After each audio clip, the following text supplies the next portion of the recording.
At night, I still look up, not to find answers, just to remember how it once felt, standing beneath a sky that held only one moon, a single pale breath of stone, floating alone through a velvet silence. Back then, it felt eternal, like a whisper that never ends, like something watching but never moving closer. It cast a silver hush across the oceans, across rooftops and sleeping fields, across the back of a girl walking home with bare feet and her head tilted to the stars. She never spoke, but sometimes I think she could hear it, the quiet hum of gravity holding everything in place. There was something fragile in that simplicity. One moon meant rhythm, one pull, one heartbeat for the tides, one steady guardian pulling water across continents in an ancient, lunar breath. It was a kind of order we didn't know we depended on. Calendars obeyed it.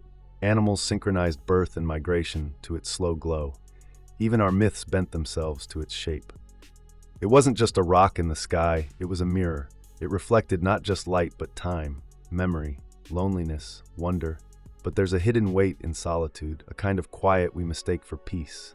The girl, always the girl, once stood on a hillside and whispered, "What if there were more?" Not in fear, in curiosity, in longing, like reaching for a second hand in the dark. More moons, more watchers in the sky, more eyes staring back.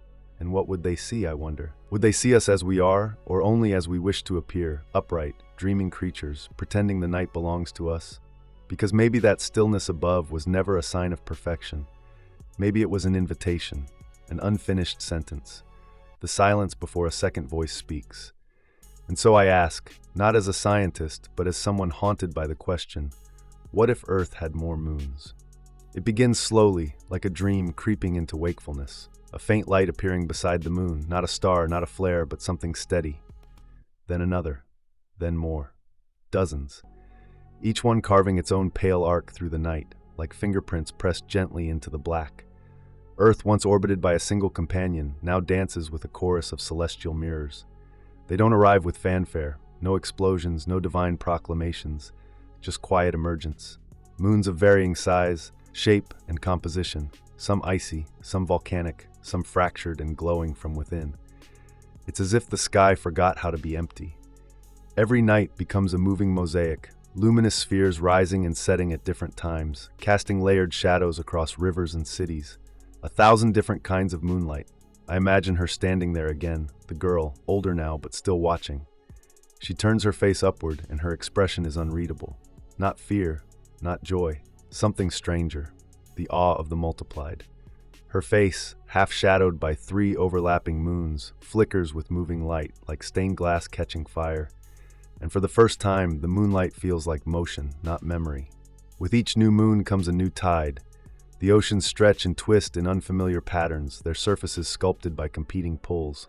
Coastal cities wake to strange rhythms. Floodplains breathe in and out with new hunger. The earth listens, adjusts. Even its crust begins to shift beneath the pressure of overlapping gravity. Mountains rise by fractions. Valleys deepen in their sleep.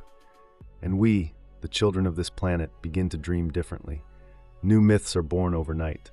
Cultures map their beliefs not to one light in the sky, but to many. Some see omens in the pattern of their orbits. Others feel watched, protected, surrounded. A world once ruled by the silence of one now hums with a celestial parliament. Scientists, at first, scramble for explanation.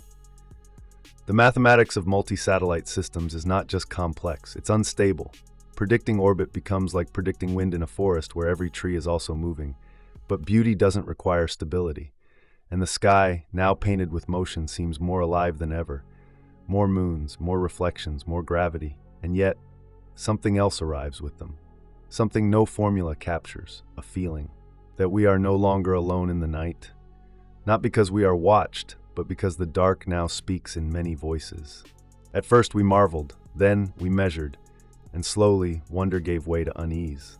The tides, once soothing in their constancy, began to snarl.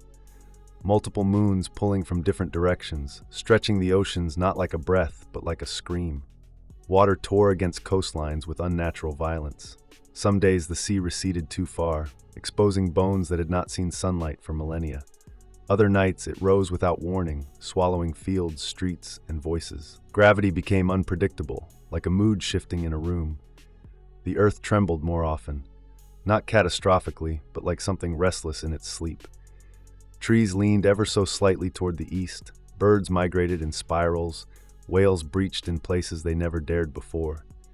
And in that chaos, the girl, no longer just watching, ran. Through flooded marshes and ruined streets, her reflection multiplied in every puddle, fractured like moonlight on broken glass. She moved like someone searching not for safety, but for understanding, as if trying to read the tide's intent. I remember the way her hand touched a cracked seawall.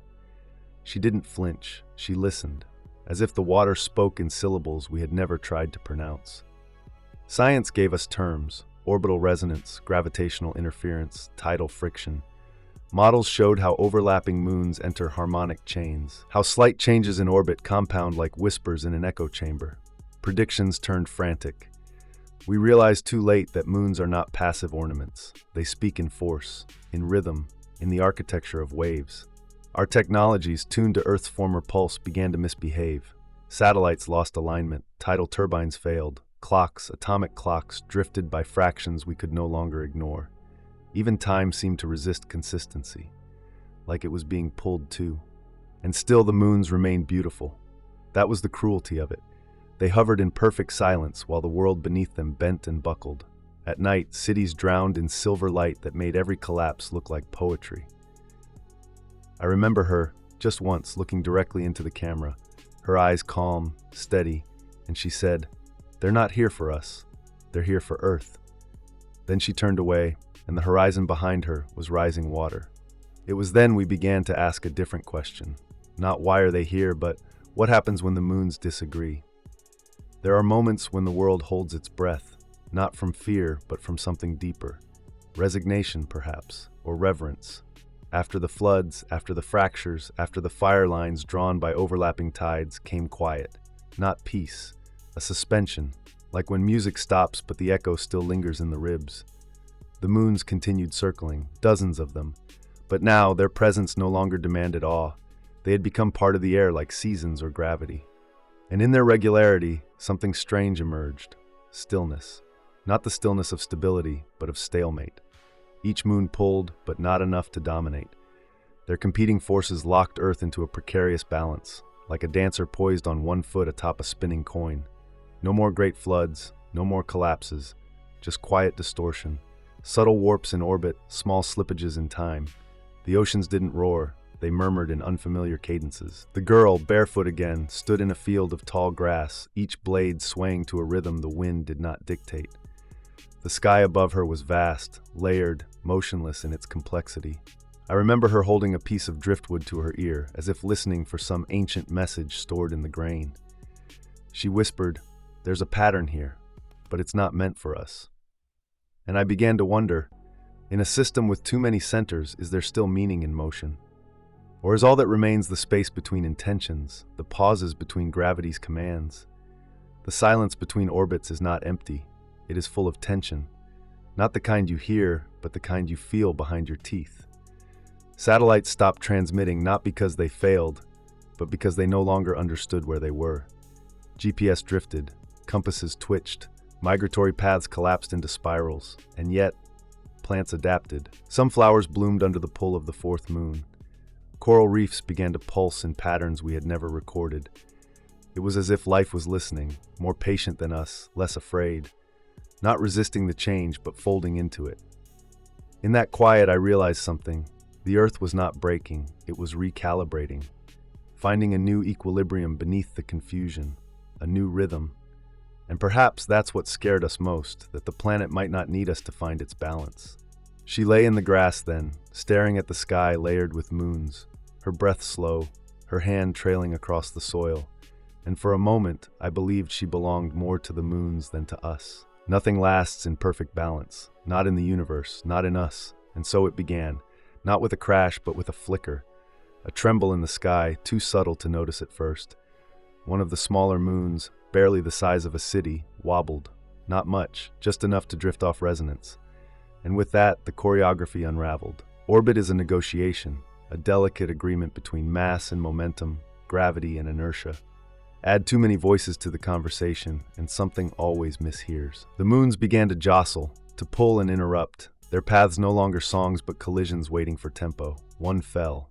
Its descent wasn't violent at first. It spiraled inward over weeks, its trail like a glowing wound in the sky. Telescopes followed its decay with helpless precision. The girl, now framed in a field of wheat bent sideways by strange tidal winds, watched through smoked glass. I saw her lips move. She didn't blink. When it broke the atmosphere, the world stopped. A bloom of light. No sound, just the breathless awe of knowing we had crossed into myth. Fragments scattered like stars too close. One struck an ocean trench. The resulting wave erased an island chain. Others rained down in deserts, turning sand to glass. But the worst was what followed. The orbits shifted, again. One moon's fall became another's imbalance, like dominoes tumbling not in a line but in orbits, spherical cascades of destabilization. Some were flung outward, ejected into deep space like forgotten thoughts. Others dropped lower, threatening descent. The sky became a map of uncertainty. Every night, different. Every chart obsolete by morning. And still, in the ruins, the girl moved. She walked across dry lake beds etched with strange lunar shadows. Once she stood in the impact crater, her arms lifted, palms open, as if to feel the pull directly. Not resisting, just listening. We sent missions, tried to nudge or stabilize the most dangerous moons, but human precision paled in the face of celestial inertia. One miscalculation and a stabilizing burn became a push toward catastrophe. We were children trying to fix a mobile of planets with trembling hands. And yet, there was beauty in it. A terrible, sacred beauty. To witness the sky break. To know we had lived in a moment when the heavens multiplied and then remembered their own weight. She whispered it then, the line I still can't forget. They were never ours to keep. In the end, the sky grew quiet again. Not because peace had returned, but because memory had faded. The moons, one by one, vanished from the firmament. Some burned in atmosphere, others drifted too far and dimmed beyond the eye. A few collided, reducing each other to rings of dust that shimmered briefly in the upper air before dispersing into nothing. Only the original moon remained, not as a symbol, not even as a survivor, just present, a scar in orbit, a relic of a time when the night once fractured into 1,000 silver voices. The world below bore the shape of their passing, shorelines rewritten, mountains risen, magnetic fields altered. Animals that once danced to a single lunar pull now twitched to memories encoded in blood, in dreams, in shadow and her. I last saw her walking through snow, the kind that glows blue in twilight. No sound but the hush of her steps. The moons were gone, but she still looked upward, as if they might return, or as if their absence was the point. Her breath clouded the air, and for a moment it looked like a small new world forming and vanishing with every exhale. Some said she was only a story, a myth we made to humanize the sky. But I remember her face. I remember the way light moved across her skin, the way her silhouette broke the landscape like a poem too quiet to finish. She was not the witness, she was the question. Because in all our models, our simulations, our calculations and chaos, we miss something vital. Moons don't just shape tides, they shape time, they shape memory, they shape us, and when they vanished, something went with them. A sliver of gravity in the heart, a rhythm we had forgotten was there. Now I stand beneath a sky that feels thinner somehow, not empty, but quiet in a way that no longer comforts. The stars remain, the old moon still watches, but I no longer trust their silence, because I have seen what it hides. I have seen the sky multiply and fracture, sing and scream and fall, and I wonder, not in fear but in yearning, what if they came back? Or worse, what if the moons were only the beginning?